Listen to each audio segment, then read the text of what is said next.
Welcome to this explainer. Today, we're cutting straight through all the marketing hype to objectively break down the facts between two of the most anticipated electric vehicles hitting the market. If you're eyeing the entry-level EV space right now, chances are you're looking right at these two contenders, the Kia EV2 and the Nissan Micra EV. Both start at exactly the same price point, roughly 26,600 euros, or around 22,800 pounds. Our goal today is to simply give you the pure, objective data you need to make an informed choice. So let's dive right in. Now, even though they hit the exact same entry-level price tag, they interpret the whole compact city EV concept in completely different ways. On one side, you have the Kia EV2, which fully embraces this futuristic, boxy mini SUV vibe.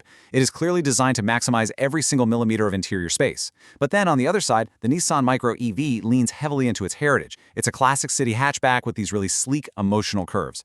So we have the exact same price and the identical purpose, but entirely different philosophies. Here's our quick roadmap for today. 1. The urban EV showdown. 2. Price and range comparison. 3. Space, comfort, and practicality. 4. Driving dynamics and style. And 5. Which EV fits you?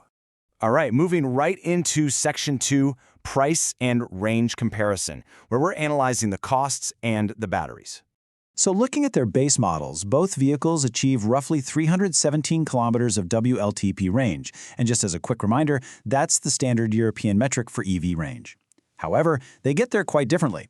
The Micra utilizes a smaller 40 kilowatt-hour battery, but pairs it with better overall efficiency, coming in at 14.2 kilowatt-hours per 100 kilometers.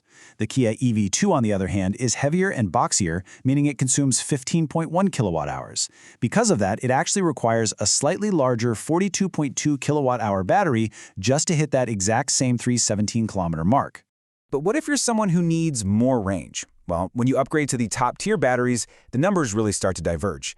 The Kia EV2 offers a significantly larger 61 kilowatt-hour pack. This edges out the Mikra's 52 kilowatt-hour upgraded battery, giving the Kia an impressive 453 kilometers of maximum range compared to the Mikra's 419 kilometers. So the big takeaway here is that if long-distance highway driving is a regular thing for you, the Kia EV2's larger upgraded battery absolutely gives it a distinct statistical advantage. When it comes time to actually plug in, both of these cars are incredibly capable. They're both going to get you back on the road fast with DC fast charging, taking you from 10% to 80% in roughly 30 minutes. However, the Kia notably brings something extra to the table, a feature called Vehicle to Load, or V2L. This essentially turns your car into a giant mobile power bank. You can plug in standard electronics, like, say, charging an electric scooter or running a laptop, directly from the car itself. It's a fantastic utility feature, especially for tech-focused buyers. Okay. Section 3. Space, comfort, and practicality inside the cabin. 362 liters. That is the base trunk capacity of the Kia EV2, and honestly, it absolutely dominates in this category. To put that into perspective, the Nissan Micra comes in at just 277 liters of standard boot space. If you're comparing these cars strictly on their ability to swallow groceries, baby strollers, or a weekend's worth of luggage, the EV2's boxy architecture really pays massive dividends here.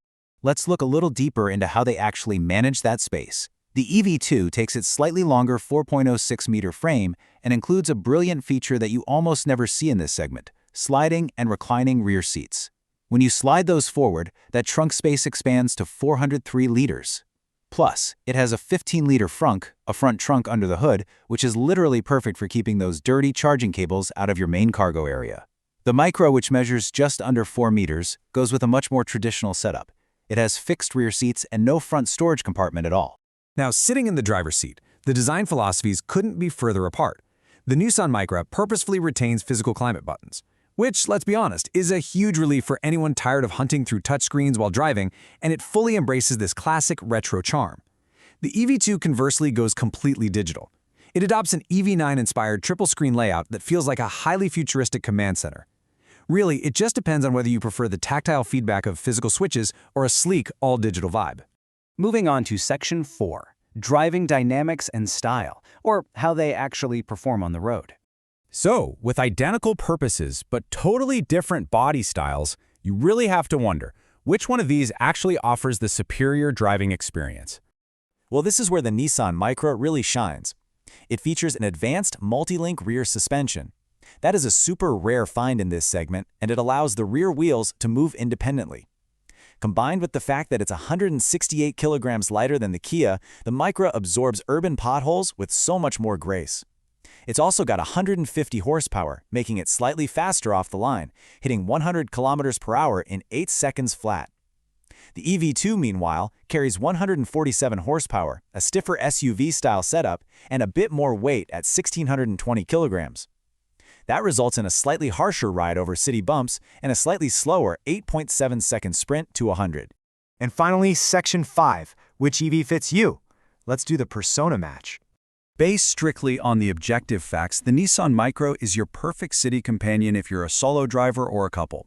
If you value a highly comfortable ride over broken city pavement, if you want agile handling, and if you just love that emotional retro design that importantly keeps traditional physical buttons, this car is going to make you very happy. It is definitely the more dynamic, comfortable driver's car of the two. On the flip side, if you have a growing family and this vehicle needs to serve as your primary transport, the EV2 is the clear statistical winner. For buyers who demand maximum modular space for weekend trips, who want the absolute longest possible range from that 61 kilowatt-hour battery, who love high-tech digital screens, and who really value the peace of mind of Kia's 7-year warranty, the EV2 just provides unmatched utility in this price bracket. As we wrap up this explainer, it's genuinely fascinating to ponder how two cars at the exact same price point can offer such completely different visions for our urban future. Do we lean towards the agile, comfortable, retro hatchback, or do we go for the hyper-practical, digital, boxy SUV? The choice really just comes down to your daily reality. Thank you so much for giving us your time today to explore these facts with us. We really hope this objective breakdown has given you the useful information you need to make your choice. But it leaves us with one final thought. What do these two drastically different approaches say about the future of affordable city driving? Until next time, keep learning and keep exploring.